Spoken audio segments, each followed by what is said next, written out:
Shalom Bapak Ibu. Shalom. Shalom. Puji Tuhan, dengan rasa syukur kita bertemu kangen pada malam hari ini, di mana temu kangen ini dari sektor pelayanan 1 yang digagas oleh Bapak Christian dan rekan-rekan untuk kita bisa bertemu dengan dari sekian lama kita tidak bertemu dalam ibadah-ibadah sektor.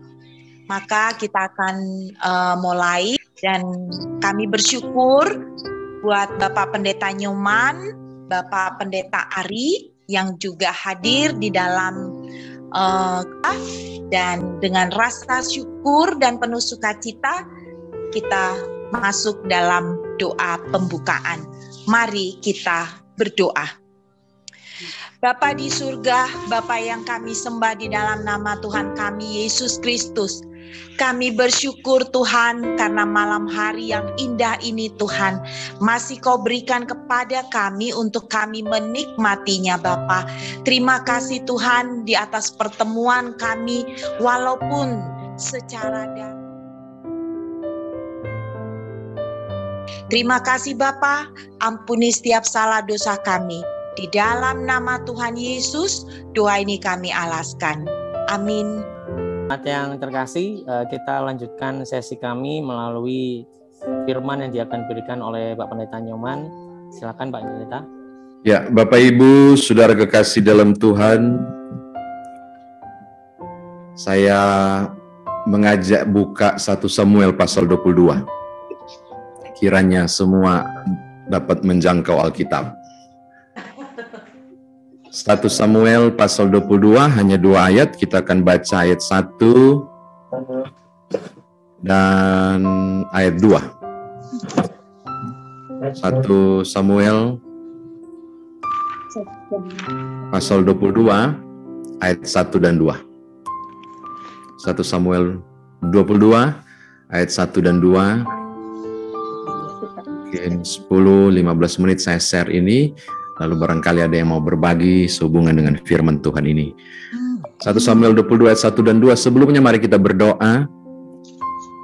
Bapa, kami mau mendengar firman Tuhan lalu berbagi kebenaran ini, baik lewat renungan maupun tanya jawab. Tolonglah kami dengan hikmat-Mu untuk memahami kekayaan firman Tuhan ini lalu kemudian mengerjakannya. Terpujilah nama-Mu, berfirmanlah, demi Yesus Kristus Tuhan Juru Selamat kami berdoa. Amin.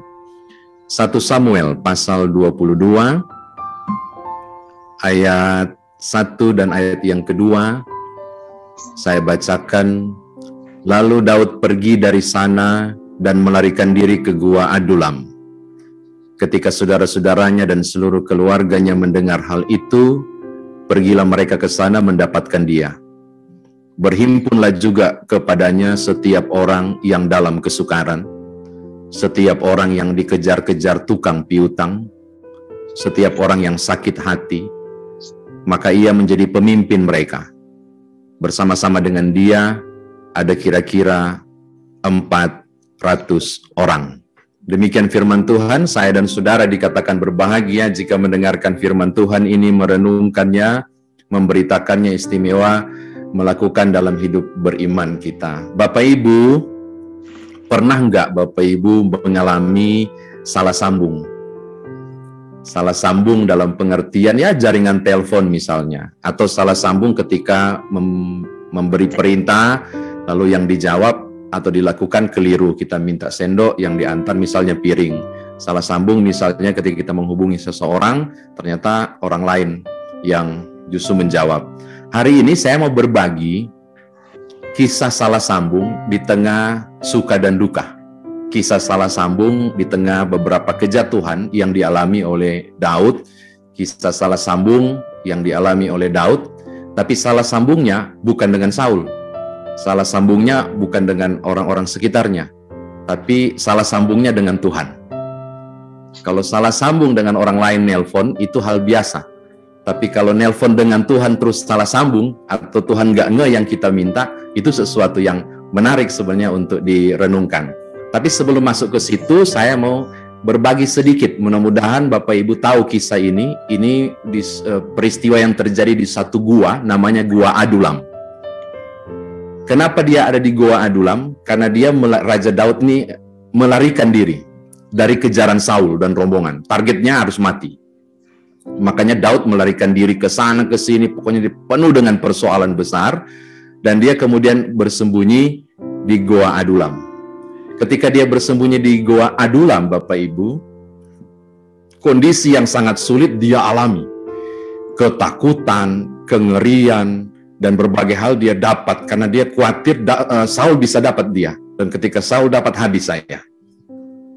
Apa yang dia lakukan? Dia nelpon Tuhan. Saya mau berbagi, dia nelpon Tuhan. Dan ini yang terjadi, satu peristiwa yang menarik. Tolong Bapak Ibu lihat isi doanya. Ketika dia berdoa, saya bilang menelpon. Dalam pengertian dia berdoa ke Tuhan, tolong buka Mazmur 57.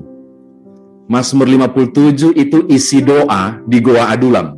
Yang kita baca di 1 Samuel 22, dia ada berdoa. Dia yang tidak tertulis di 1 Samuel 22. Tapi isi doanya ada di Mazmur 57 ayat 1 sampai ayat yang keempat. Mazmur 57 ayat 1 hingga ayat yang keempat. Doanya mengerikan. Doa seorang yang sangat ketakutan, doa seorang yang hopeless, sudah nggak ada harapan, doa yang memohon dengan sangat pertolongan Tuhan. Tolong lihat ya, Mazmur 57, saya bacakan ya, ayat 1 sampai ayat yang keempat. Mudah-mudahan sudah dapat. Untuk pemimpin biduan, menurut lagu, jangan memusnahkan. Miktam dari Daud, ketika ia lari pada Saul ke dalam gua. Jadi Adulam nih, dia bilang begini, kasihanilah aku ya Allah, kasihanilah aku, sebab kepadamulah jiwaku berlindung.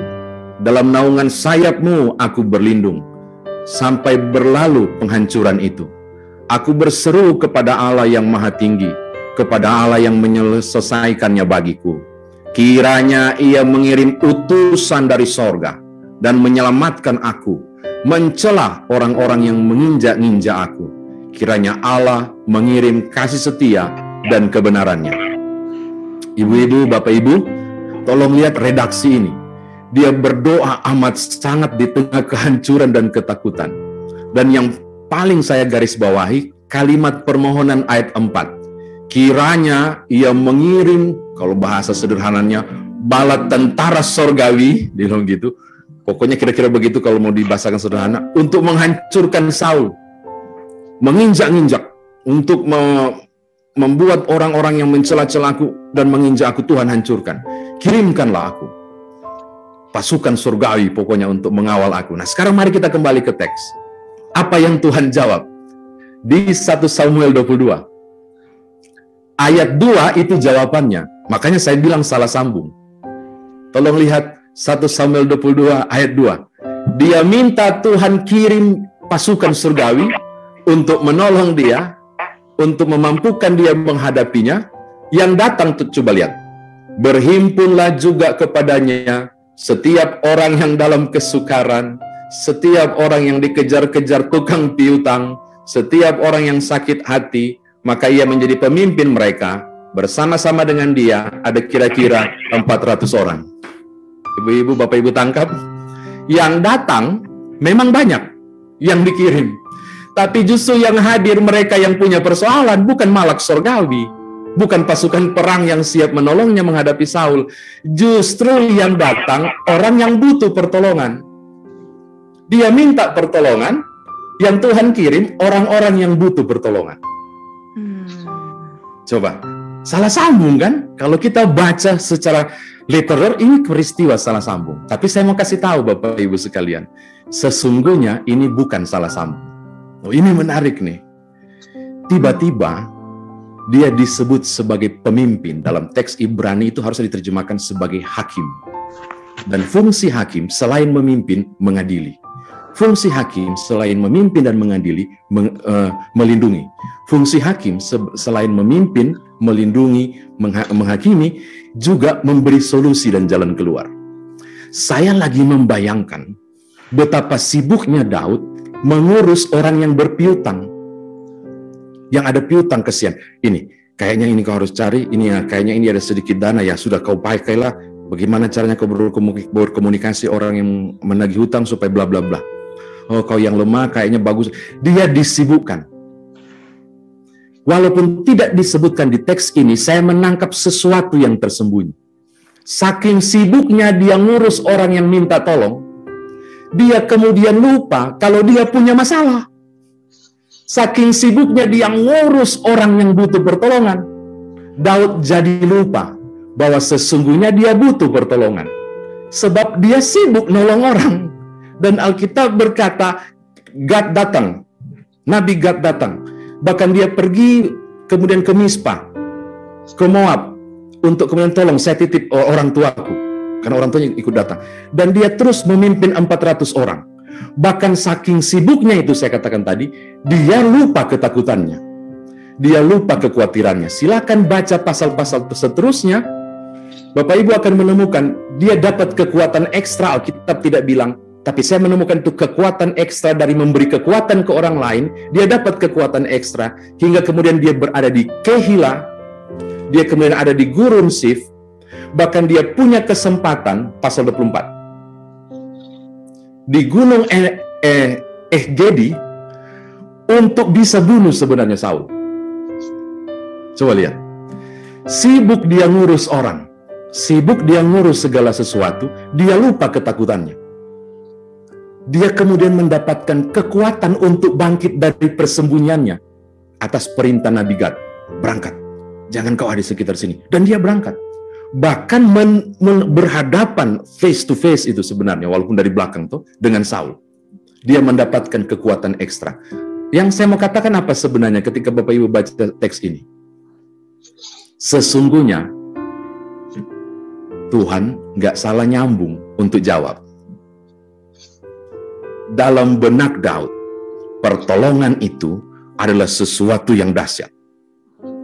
Pertolongan itu Almighty God yang beracara dan membuat fenomena yang menarik yang disebut mujizat. Tetapi metode Tuhan lain.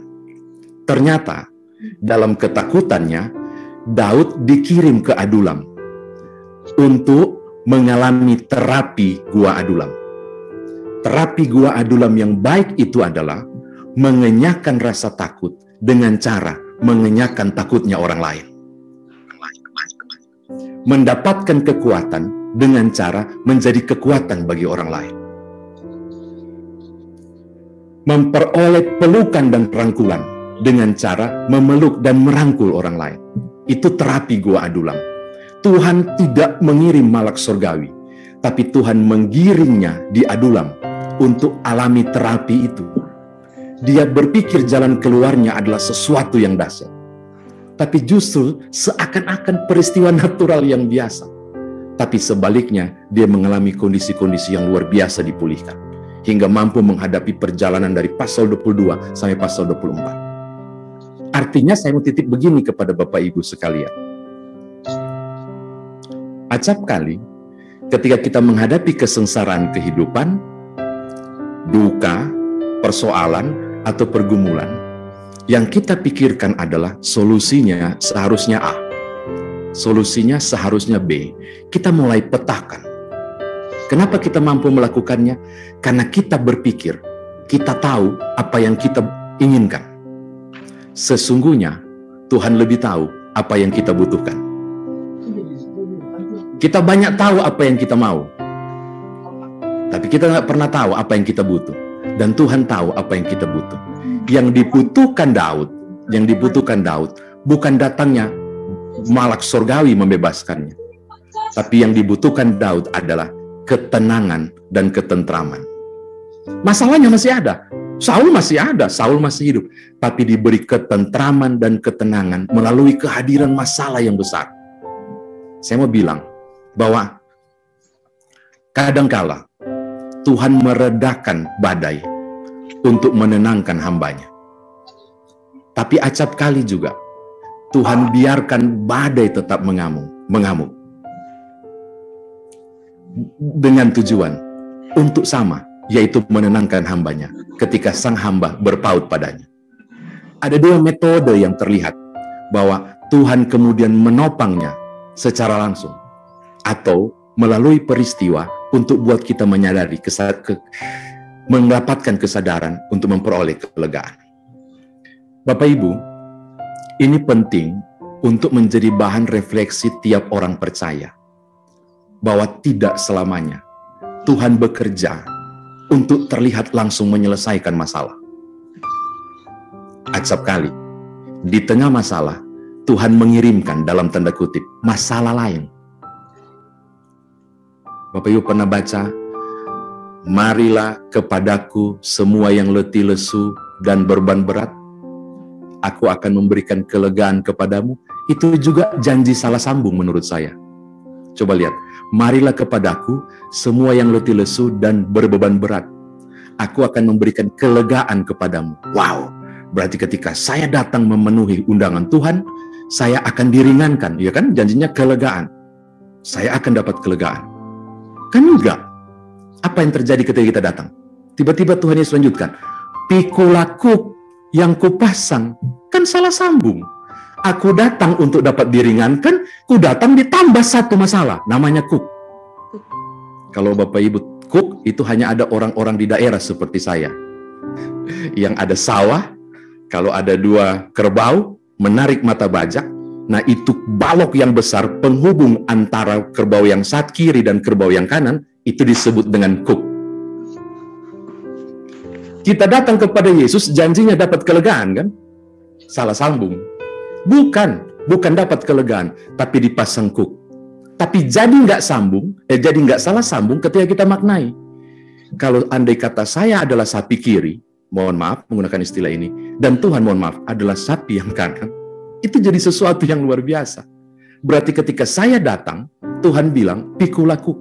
Berarti kasih ujung kukmu yang satu ke saya. Yuk Nyoman, rame-rame, kita garap dan kita tarik mata bajak pergumulan untuk keluar sebagai pemenang. Begitu. Jadi acap kali Tuhan gak angkat masalah. 1 Korintus pasal berapa ya? 10. Tolong, aku lupa ayatnya. Pencobaan 13. 1 Korintus 10 13. Pencobaan-pencobaan yang kamu alami adalah pencobaan biasa, yang tidak melebihi kekuatanmu. Allah adalah setia. Apa caranya? Bukan angkat beban. Apa caranya? Bukan kasih hilang masalah. Ia akan memberikan kepadamu jalan keluar. Apa maksudnya? Garap dulu. Jalani dulu. Pikul dulu. Nanti engkau melihat jalan keluar. Urus dulu itu 400 orang, Daud. Urus dulu. Engkau ada masalah, ku tambahin kau masalah. Biar dari situ engkau belajar ada kekuatan justru di balik badai. Amin. Ini prinsip yang luar biasa, makanya saya selalu mengatakan pertolongan Tuhan itu kadang di luar akal untuk dipikirkan. Nah, tahukah Bapak Ibu, ada juga hal yang menarik yang terjadi dalam kisah nyata. Seorang yang bernama Carolina Sandberg, seorang berkebangsaan Swedia yang lahir tanggal 3 Oktober 1823. Dia wafat tahun 1903. Dia dilahirkan dalam keluarga pelayan, papanya seorang pendeta, Johannes Sandel. Ini kisah nyata. Dan Carolina ini udah terlibat bersama papanya dalam pelayanan. Tapi nggak tahu mengapa ada hal buruk yang dia alami. Ketika masih muda, dia mengalami proses pembentukan gua Adulam yang luar biasa. Dia mengalami satu kecelakaan yang kemudian membuat penglihatannya menjadi kurang baik. Bukan buta ya, menjadi kurang baik. Gak lama sesudah peristiwa itu Bapak Ibu, hal mengerikan juga terjadi. Ketika dia dengan ayahnya, pendeta Lutheran itu melakukan pelayanan menyeberangi danau Falton di Swedia itu tiba-tiba kapalnya nggak tahu kena batu besar kah di dasar atau apa, goyang luar biasa. Papanya terhempas. Di depan mata dia saksikan sendiri, papanya tenggelam dan tewas. Itu pukulan yang luar biasa. Tetapi ternyata itu pembentukan iman. Dari berbagai pergolakan demi pergolakan itu, bertahap namun pasti, Tuhan membentuk sang Caroline ini menjadi sesuatu yang sangat bernas ketika dia mampu menulis beberapa kalimat yang indah, yang kemudian menciptakan begitu banyak lagu sampai dia disebut memiliki lebih dari 600 him. Dan salah satu him yang sangat terkenal itu adalah kekuatan serta penghiburan diberikan Tuhan padaku, tiap hari aku dibimbingnya. 332 Kidung Jemaat. Saudara bisa bayangkan, andai kata tidak ada badai, andai kata tidak ada kesengsaraan, saudara mungkin tidak akan pernah mendengar Kidung Jemaat 332 yang baru dinyanyikan tadi. Justru di balik badai, di balik tantangan itu, orang menemukan Tuhan yang Maha Kuasa di dalamnya. Jadi saya mau bilang begini, kalau Bapak Ibu saat ini barangkali ada persoalan, ada pergumulan, dalam kondisi hopeless, kok nggak selesai-selesai, malah dapat masalah baru, saya mau bilang begini, jangan-jangan saya dan saudara sedang diterapi Tuhan melalui gua Adulam masing-masing. Saya mau bilang, masuklah ke Adulam saudara masing-masing. Biarkan diterapi oleh Tuhan. Muncul dan keluarlah sebagai pemenang, bahkan lebih dari pemenang. Tuhan berkati Bapak Ibu. Selamat menikmati badai. Selamat menikmati badai, saya suka bilang itu. Sebab di balik badai itu selalu ada pelangi. Haleluya. Amin. Kak Kris, saya kembalikan jika mau di-share. Ada dan yang sejenisnya kita mau bercakap. Monggo.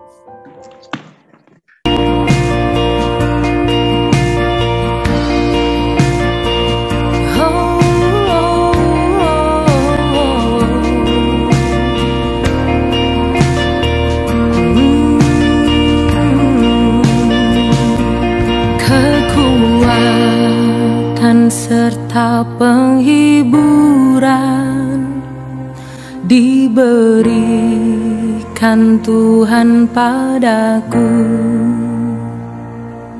tiap hari aku dibimbingnya, tiap jam dihibur hatiku, dan sesuai dengan hikmat Tuhan, ku diberikan apa yang perlu, suka dan derita bergantian, memperkuat iman, kekuatan dan penghiburan diberikannya padaku, kekuatan dan penghiburan diberikannya padaku, tiap hari Tuhan besertaku, diberi rahmatnya tiap jam, diangkatnya bila aku jatuh, dihalangnya musuhku kejam, yang namanya Raja Maha Kuasa, Bapa yang kekal dan abadi, mengimbangi duka dengan suka dan menghibur yang sedih.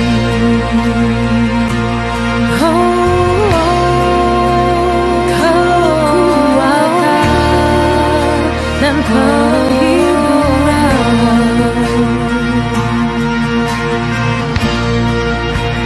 Kau kekuatanku, Kau kekuatan dan Kau penghibur, dan Kau menghibur selamanya. Terima kasih atas firman-Nya, tuh bagus sekali ya. Tapi di situ kita mengingat ya, sedangkan Daud itu kan diurapi Tuhan ya, dan dia memang udah dikatakan Tuhan bahwa dia akan pengganti daripada Saul ya. Tapi kok masalah terus bertubi-tubi. Apakah maksud Tuhan itu dibalik dia bermasalah itu akan kelak dia bisa menjadi pemimpin, menjadi raja yang berhasil, atau bagaimana? Kok terus bertubi-tubi sampai dia dikejar-kejar, sampai banyak imam-imam itu yang di pasal 22 sesudahnya itu kan banyak imam-imam juga dibunuh ya, semua sama Saul itu. Nah ya, itu karena Saul ketakutan Daud untuk menggantikan dia, atau Daud yang ketakutan itu. Padahal Daud itu kan sebenarnya disertai Tuhan, tapi kok terus masalah tidak bisa-habisnya gitu. Yang di sekeliling dia itu semua dibunuh gitu. Apa maksud Tuhan ya kayak gitu tuh? Apakah memang kalau orang betul-betul di dalam Tuhan itu selalu ada masalah-masalah itu, tidak lepas daripada masalah untuk membangun imannya, atau bagaimana itu? Tanya. Ya, silakan Pak Nyoman.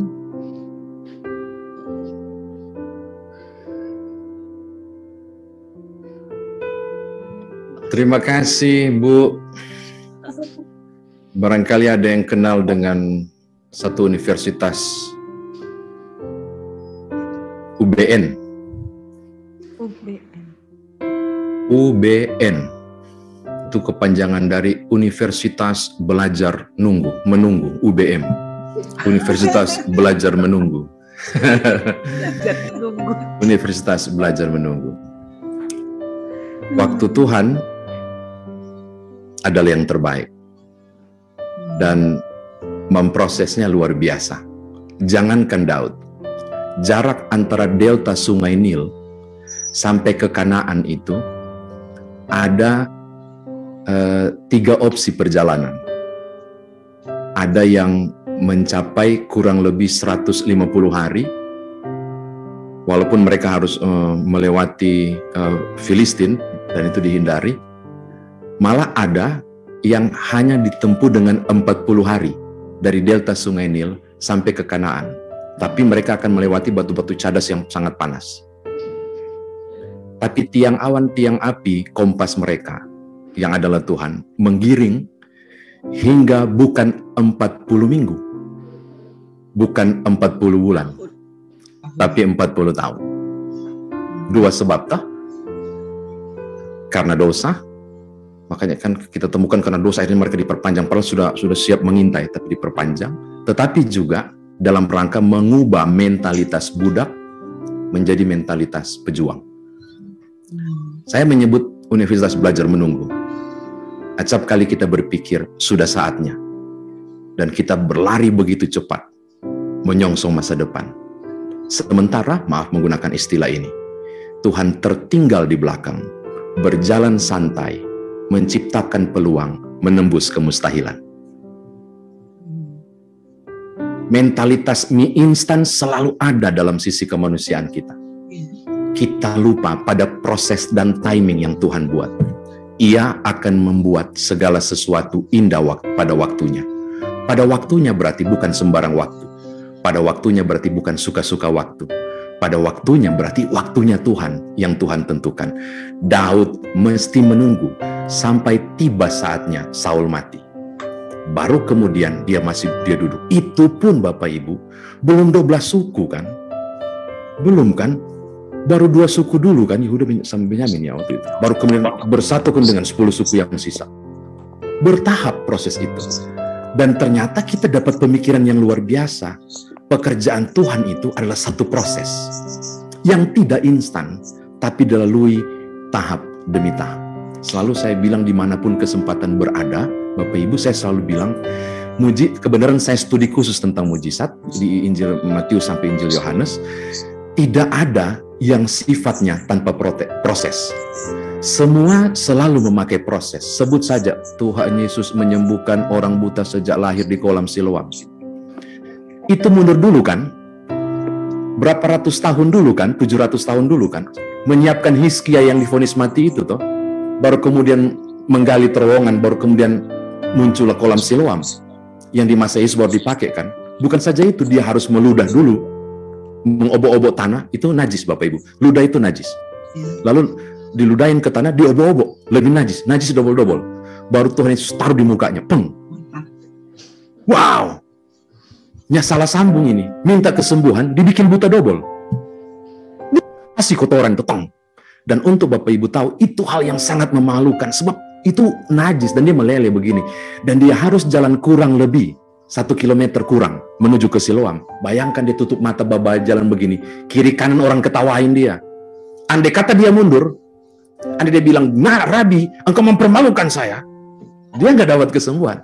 Dia ikut proses itu. Sampai ke kolam Siloam, dia basuh dan terbukalah matanya. Saya mau katakan hal sangat penting, saya setuju dengan Ibu. Ibu Tenggolan, Ibu, sorry, tadi saya nggak sempat baca. Ibu Sinta, betul Bu, proses pembentukan. Kita harus sampai pada proses-proses pembentukan. Saya share secara pribadi. Maranatha Surabaya adalah saksi betapa saya kebakaran pastori waktu itu. Sampai kemudian yang suruh pulang itu bukan pasar Minggu Jumat pertama, tapi Maranatha Surabaya Jumat kedua. Yang nampung saya bersama istri. Itu proses pembentukan. Nanti ke depan baru saya maknai. Andai kata saya tidak alami itu, mungkin senyuman Jepun nggak model kayak begini kali. Betul Bapak Ibu, karena saya harus buka kartu ini di recording lagi dikasih ke YouTube, saya buka kartu. Aku sesungguhnya ini tabiat saya tinggi hati banget, karena merasa pintar dan tahu segala sesuatu. Tuhan bakar dari ijazah SD sampai saya S1. Nggak bisa dibuktikan saya sudah sarjana, nggak bisa, habis kok. Baju di badan ketinggal. Buku waktu itu sudah 370 buku yang di S1 itu. Habis, nggak ada sisa. Habis. Bapak Ibu yang jadi saksi waktu itu kan, 17 tahun yang lalu, tahun 2004 itu. Itu proses pembentukan. Karena barangkali Tuhan lihat, Nyoman, kau belum menghamba kayaknya hatimu itu. Itu gara-gara begini Bapak Ibu, saya berhasil, ini saya buka di depan umum, gara-gara di-share ke YouTube, ini persoalan bagi seluruh bangsa ini. Gak apa-apa lah. Saya buka ke Bapak Ibu. Pas sampai ke Pospel ke Tadoan Tonda itu malam tuh siksa banget, harus hidupin api, bingung Kak saya, mamanya anak-anak ini tua Milka itu bingung. Dia biasa di rumah kan cuma langsung nyala. Itu sampai naik abu-abunya nggak jadi itu api, kayu api. Nggak ada sinyal, nggak ada listrik, nggak ada apapun. Saya keluar ke teras. Saya bilang begini, nggak salah Tuhan, saya nunjuk ke atas. Saya buka di sini Bapak Ibu, tapi sudah banyak orang saya tahu ceritakan kisah ini. Nggak salah Tuhan tempatkan di sini. Untuk apa ijazahku? Untuk apa S1 ini? Untuk apa pengetahuanku? Jangankan mereka tahu tentang Alkitab. Baca tulis pun 90% enggak. Taduan Tonda. Orang Dayak. Hanya anak-anak yang mengecap SD yang tahu bahasa Indonesia. Memberontak saya di situ. Dengan kalimat begitu. Disikat. Ku bentuk engkau. Makanya dibentuk itu enggak enak. Sebelum Tuhan bentuk, langsung berubah deh. Daripada tampias, dibentuk, dan saya alami itu. Belum selesai, masih ada proses UBM lagi, proses belajar menunggu, kena malaria tropika. Bapak Ibu pasti tahu kisah itu kan, di pedalaman itu. Dan dokter vonis cuma 2. Ibu Milka, Pak Nyoman ini kalau dia selamat berarti begini. Tropika Bapak Ibu, katanya stadium 3, saya nggak tahu apakah benar ada stadium, tapi katanya Kalimantan Papua tropikanya khusus itu. Ada posisi 3 pokoknya. Iya. Posisi 3. Kalau tidak selamat berarti mati. Makanya kan kalau Bapak Ibu ketemu dengan saya sedikit gini-gini kan kadang tuh. diproses sama Tuhan pada Universitas Belajar Menunggu untuk sampai ke titik yang Tuhan mau pada titik ini. Yang Tuhan mau pada timing ini. Yang Tuhan mau Daud, kau tunggu dulu Daud. Sampai semuanya kau terproses dengan baik. Masih muda loh. Kemerah-merahan kata Alkitab. Dari tempat pengembalaan ternak dia dipanggil kan ketemu dengan Samuel. Masih belia, masih kemerah-merahan. Tuhan proses untuk waktu itu. Jadi terima kasih Bu, itu mengingatkan kita. Saya mau bilang ke Bapak Ibu, timing Tuhan paling penting. Waktu Tuhan itu pasti yang terbaik. Waktu itu yang kita mau tunggu. Makanya setiap orang saat ini sedang dalam proses UBM, Universitas Belajar Menunggu. Nggak tahu, adakah yang sudah lulus? Kita masih berproses, berapa kredit belum selesai SKS-nya untuk proses yang Tuhan buat. Ibu terima kasih memperluas dan memberi makna. Terima kasih. Terima kasih Pak Nyoman. Ya, terima kasih Pak Nyoman. Ya, Bapak Ibu, mungkin saya tawarkan sekali lagi, ada yang mau kasih kesaksian atau sekali lagi untuk bertanya. Tidak ada yang tanya dong, semua ngerti. Ya, betul Pak Nyoman. Saya aja Pak. Ya, satu lagi. Ya, Saya. ya, Bu Bakar Besi, silakan. Ya.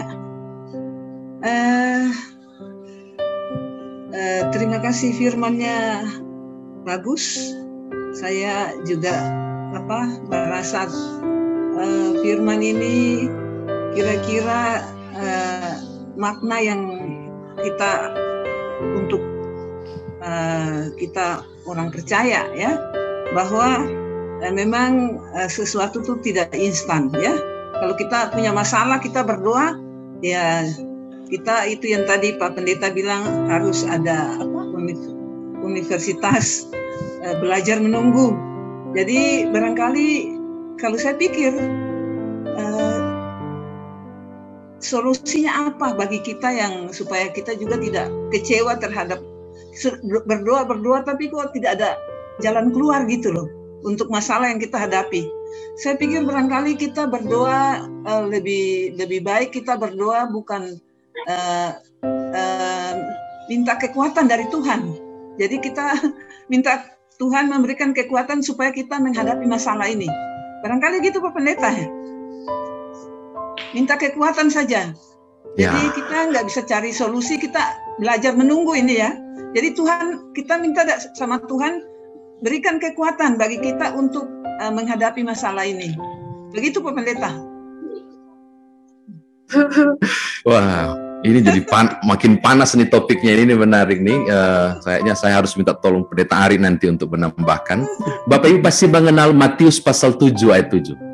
Mintalah maka akan diberikan, carilah maka akan mendapat, ketoklah maka pintu akan dibukakan bagimu. Itu dalam bahasa Yunani ada tenses, yang saya sederhanakan tensesnya itu kira-kira begini. Unending present continuous tense. Unending present continuous tense itu kalau diterjemahkan dengan teks Indonesia dia akan jadi begini. Unending present continuous tense itu berarti kegiatan yang sedang berlangsung terus-menerus alias tanpa akhir. Jadi kalau mau terjemahkan bebas Matius pasal 7 ayat 7 begini. Mintalah, mintalah, mintalah, mintalah, mintalah, mintalah. Ini sampai besok pagi habis ini. Mintalah, mintalah, mintalah. Cari, cari, cari, cari, cari, cari, cari, cari sampai ketok, ketok, ketok, ketok, ketok, ketok, ketok, ketok. Soal pengabulan itu urusan Tuhan. Oh, dia suruh loh kita minta. Tuhan suruh loh kita minta. Dan saya mau bilang kepada Bapak Ibu dengan bangga, di dalam kerendahanku kepada pemuliaan Yesus Kristus Juru Selamatku, Bapak Ibu dan saya melebihi ciptaan yang lain. Mohon maaf saya mau bilang, kayaknya, nanti kita cek di sorga betul atau tidak ya.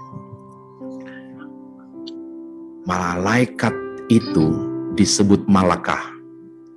Terjemahannya itu pesuruh. Maaf menggunakan kata yang mungkin tidak enak didengar. Jongosnya Tuhan. Malakah, pesuruh Allah. Bapak, Ibu, dan saya tidak disebut malakah, tapi kita disebut segambar dan serupa dengan Allah. Malaikat turun ke dunia, lihat Ibu Bakar Besi, yang dia lihat adalah segambar dan serupa dengan Allah. Malaikat dipanggil Allah malak, tapi Tuhan memanggil kita anak-anakku yang kukasihi. Dan kita menyebut di atas sana, ya Aba, ya Bapa, Efesus 1 ayat 5, karena Yesus Kristus. Makanya ketika kita meminta, ini hak yang Tuhan beri. Jadi saya selalu rasa geram kalau ada orang bergumul, dia pergi gosip ke sana, dia minta jawaban di kiri kanan. Dia bukan masuk kamar, tikang lutut, dan berdoa kepada Allah. Padahal kita diberi hak untuk mengetuk pintu sorga. Saya mau bilang, ketika Bapak Ibu sedang berdoa, status kita adalah anak-anak Allah. Malaikat sibuk, karena ada anak Allah yang sedang meminta. Malaikat berdosa, Tuhan buang ya. ibu dan saya, ibu bapak dan saya berdosa. Tuhan cari untuk menyelamatkan. Ngeri loh Bapak Ibu.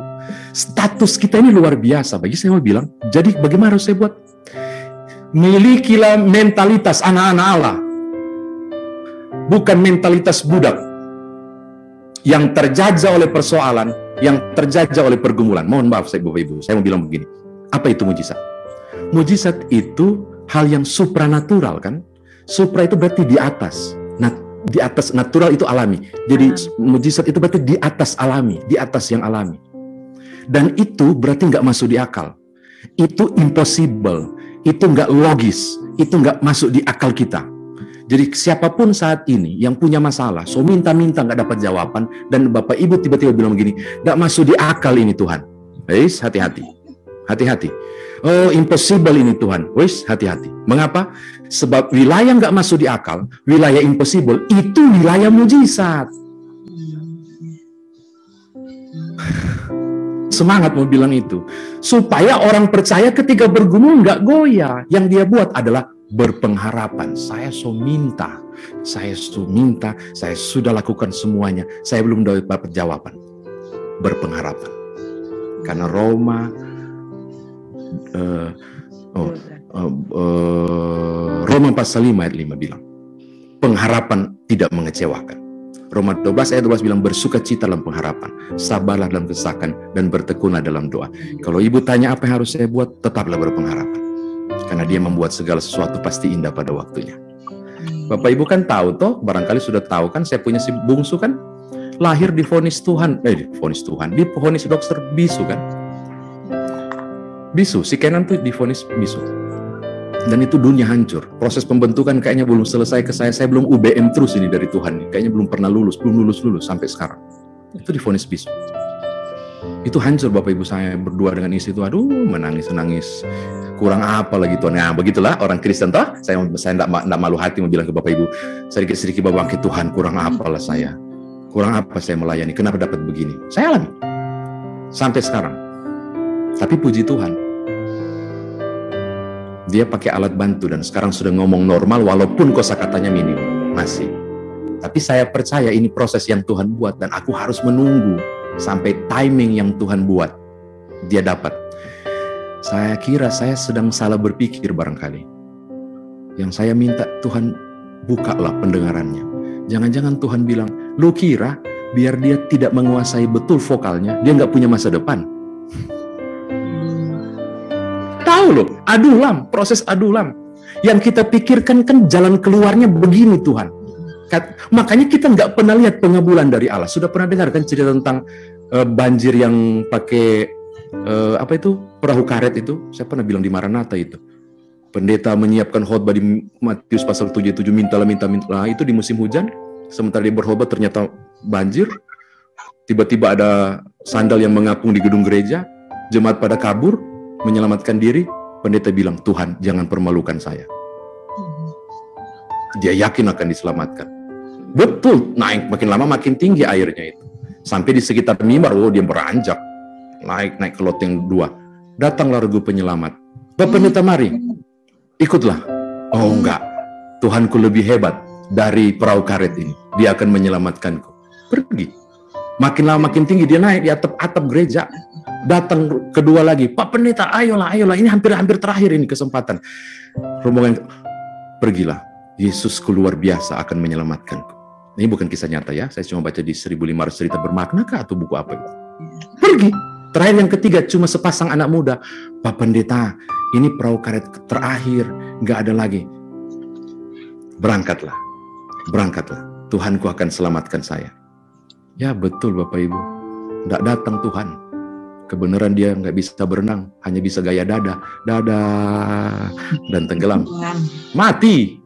Pas mati dia komplain ke Tuhan, masuk surga dong. Kan ceritanya masuk surga dong. Pas masuk surga, dia komplain, Tuhan, mana kuasamu? Kau permalukan saya di hadapan jemaat. Katanya kau penolong, berseru akan dijawab. Mana? Mintalah makan akan diberikan. Mana penggenapannya? Konon katanya, maaf bukan Tuhan yang datang, malaikat bukan Tuhan. Malaikat jawab, sudi tolong. Kau kira itu 3 perahu karet murah dikirim ke kau, baru kau nggak ambil. Ibu-ibu tangkap, Bapak Ibu tangkap maksud saya. Iya. Banyak kita berpikir model pertolongan Tuhan itu supranatural. Tapi acap kali gua adulam terjadi. Saya setuju. Ibu Bakar Besi katakan, kita bergumul luar biasa, kita tunggu jawaban. Jangan-jangan jawaban sudah Tuhan beri. Cuma kita lagi tertutup untuk berpikir solusi yang lain. Kita berpikir solusi yang lain. Pernah dengar juga kan si ibu-ibu penjual tahu? Yang proses peragiannya nggak sempurna, fermentasinya sehingga tempe, dan tempenya itu keras. Dia bilang, dalam nama Yesus berubah, fermentasi sempurna, nggak berubah-berubah. Sampai pagi dia menjual, dia khawatir. Bahkan tidak ada yang beli. Nanti jam 12 siang itu tiba-tiba ada yang datang. Adakah yang jual tempe dalam proses fermentasi? Yang peragiannya belum sempurna. Ibu itu langsung mengatakan, ada. Tiba-tiba dia turun. Jangan-jangan Tuhan sudah rubah prosesnya. Jadi pas datang itu nyonya itu tuh yang terlambat gara-gara nonton telenovela kali, terlambat dia ke pasar, dia tanya, "Bu, tadi ibu angkat tangan." Sebentar saya cek ya," kata ibu itu. Bukan cek, dia tumpang tangan itu tempe. Dia bilang, "Dalam nama Tuhan Yesus, Tuhan, saya ralat doa tadi. Biarlah proses fermentasinya sedang dalam proses." Betul, pas dia buka memang belum matang proses fermentasinya, itu belum sempurna peragiannya. Diborong. Pas sudah agak jauh, si penjual tempe itu panggil, Bu, saya ada perlu." Kenapa? Tumben, dalam sejarah hidupku saya jual tempe dalam proses fermentasi ada orang mau beli. Kok bisa? Begini, anak saya tinggal di Makassar. Ternyata logat Makassar dia. Anak saya tinggal di Makassar, Ki.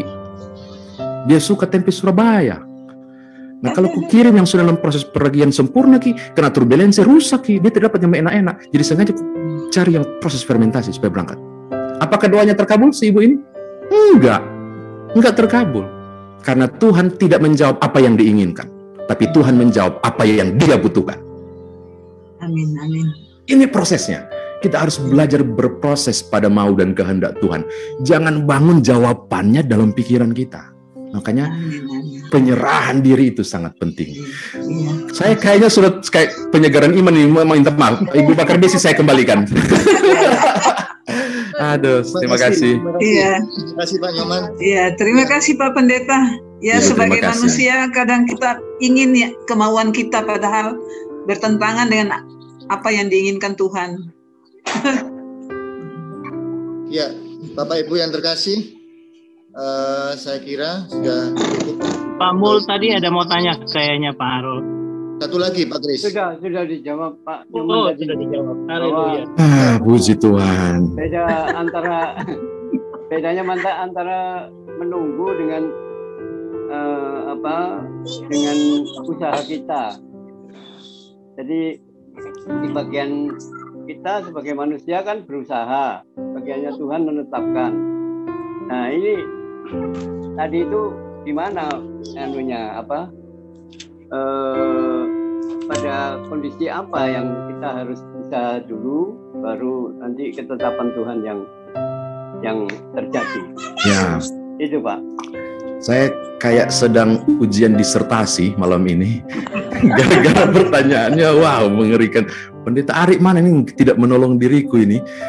Bapak Ibu pernah tahu kisah Yohanes pasal 2 tentang air menjadi anggur, perkawinan di Kana? Iya. Wah, itu indah banget untuk menjawab Pak Mul punya pertanyaan. Pertanyaannya itu saya jawab dengan beberapa pertanyaan. Siapakah yang mengisi 6 tempayan itu? Yesus atau para pelayan? Kalau Bapak Ibu baca Yohanes pasal 2, para pelayan. Para pelayan dan bukan Yesus.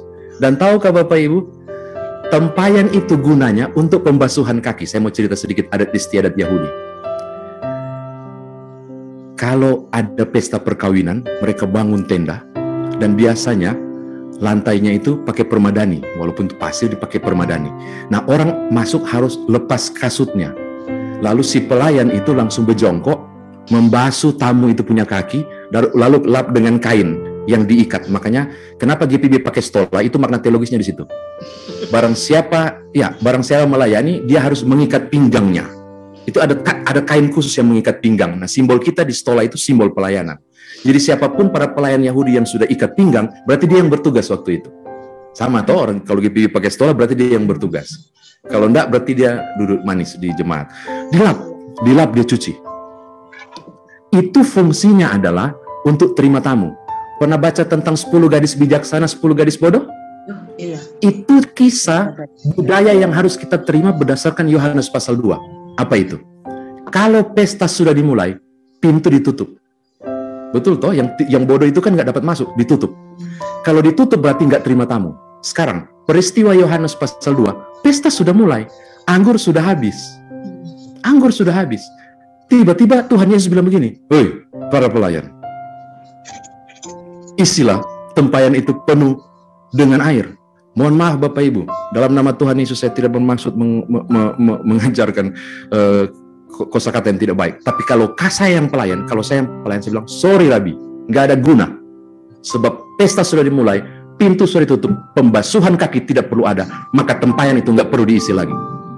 Kalau saya yang jadi pelayan, saya komplain. Tapi pelayannya nggak komplain kan? Dorang bolak-balik. Ini bukan Surabaya yang putar keran langsung mengucur air. Ini padang pasir, susah airnya. Berkeringat-keringat, baru ditanya lagi, "Sudah penuhkah?" "Belum Rabi." "Sudah penuhkah?" "Belum Guru." "Penuhin." Kapankah air itu berubah? Satu syaratnya. Kapankah dia berubah jadi anggur? Jika sudah penuh. Silakan baca Yohanes pasal 2. Pas penuh, Yesus bilang, "Cedoklah." Pas cedok, berubah jadi anggur. Yang saya bilang begini, di mana posisi Tuhan Yesus? Apakah dia mengisi minyak, mengisi airnya? Enggak. Di mana dia? Begini, sebagai bos, sebagai kyrios, karena pelayan itu disebut doulos, para hamba. Isi sampai penuh. Sudah penuh? Belum. Isi lagi. Dia komando. Dia duduk manis. Dia nggak bikin apa-apa. Yang susah-susah isi air itu adalah para pelayan. Lalu di bagian mana tugasnya? Ketika tempayan itu sudah penuh, saya nggak tahu, Injil Yohanes nggak kisahkan detail sih. Pas ketika sudah penuh, mungkin begini kali, berubah. Saya nggak tahu, Pak. Saya nggak tahu. Pas penuh langsung bilang, berubah. Saya nggak tahu. Apa maksudnya? Jika tidak penuh, tidak berkeringat, tidak berlelah mereka, air itu nggak berubah jadi anggur. Maka saya mau bilang begini, lakukanlah bagian saudara, sisanya biar Tuhan yang sempurnakan. Amin. Jawaban doa belum ada, lakukanlah bagiannya. Roma pasal 8 ayat 28. Dalam segala sesuatu Allah turut bekerja mendatangkan kebaikan. Garis bawahi kata turut bekerja. Teks Yunani-nya itu sinergi, yang di Indonesia akan menjadi bersinergi. Sinergi berarti turut ambil bagian. Bagaimana mungkin Tuhan turut bekerja kalau Nyoman Jepun nggak mulai kerja? Mulailah satu langkah kecil, biar 10 lompatan besar urusan Tuhan. Begitu. Jadi ketika Pak Mul tanya prosesnya, lakukan bagian Pak Mul. Dengan iman, usahakan terus sampai maksimal, sampai penuh. Acap kali kita lupa untuk membentangkan layar supaya angin berkat dicurahkan. Tempayan mesti diisi penuh supaya kemudian anggur berkat itu hadir. Kita harus siapkan wadahnya supaya anugerah itu nampak. Jadi saya selalu bilang, bekerja dan berdoa itu orate labora itu sangat benar. Cuma orang salah bilang sih, orate labora itu bekerja dan berdoa. Itu filosofi filosofi Latin yang berarti bukan bekerja dan berdoa orate labora itu, tapi doakanlah apa yang kau kerjakan dan kerjakanlah yang sudah engkau doakan. Berproseslah bersama Tuhan. Bagian akhir pada waktunya, saya percaya itu indah pada waktu itu tidak bohong. Tuhan akan menyatakannya. Cuma kan orang kurang sabar toh. Iya. Kita harus minta roh kesabaran. Iya betul. Jadi kalau berdoa bilang, Tuhan berilah saya roh kesabaran. Saya lagi UBM benar-benar Bapak Ibu, lagi nunggu ini Kenan punya masa depan kayak apa gitu. Lagi panik saya. Tapi gara-gara ngomong begini saya langsung disadarkan, iya man, kau cuma tahu nasihatin orang baru kau tidak menunggu juga. Oke siap, saya akan mulai menambahkan lagi energi kesabaranku, akan menunggu jawaban Tuhan. Nanti kalau so jadi saya akan biar Bapak Ibu, ternyata betul. Saya sudah tiba lulus SKS UBM saya. Mudah-mudahan terjawab. Benar-benar penyegaran iman hari ini. Amin. Tinggal Kak Vincent pimpin pujian penyembahan aja nih, karena udah jadi penyegaran iman. Terima kasih. Terima kasih Pak Nyoman. Ya mungkin